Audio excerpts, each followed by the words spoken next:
बिस्मिल्लाहिर्रहमानिर्रहीम। अस्सलामु अलैकुम वरहमतुल्लाहि वबरकातुहू। वज़ाइफ़ बराए हसूल औलाद के लिए अगर किसी शादीशुदा खातून के औलाद ना होती हो तो हसूल औलाद के लिए इस वजीफ़े को 1 बार या 40 बार सुबह शाम पढ़ कर दम करें।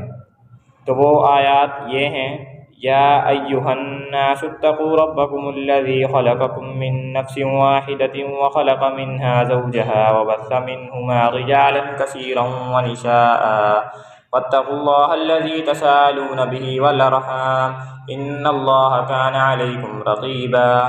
व आतुल यतामा अम्वालहुम वला ततबद्दलुल ख़बीसा बित्तय्यिब वला तअकुलू अम्वालहुम इला अम्वालिकुम इन्नहु काना हुब्बन कबीरा। व इन ख़िफ़्तुम अल्ला तुक़्सितू फ़िल यतामा फ़न्किहू मा ताब लकुम मिनन निसाइ मस्ना व सुलास व रुबाअ फ़इन ख़िफ़्तुम अल्ला तअदिलू फ़वाहिदतन औ मा मलकत अयमानुकुम ज़ालिका अदना अल्ला तऊलू। व आतुन निसाअ सदुक़ातिहिन्न निह्लह फ़इन तिब्न लकुम अन शय'अन मिन्हु नफ़्सन फ़कुलूहु हनीअम मरीआ। ये आयात अव्वल आखिर 11-11 मरतबा दुरूद शरीफ पढ़ कर पानी पर दब करके पीनी है और इस वजीफ़े को 40 दिन या मकसद पूरा होने तक जारी रखें। इंशाअल्लाह औलाद की नेमत अल्लाह जल्द अता फ़रमाएंगे।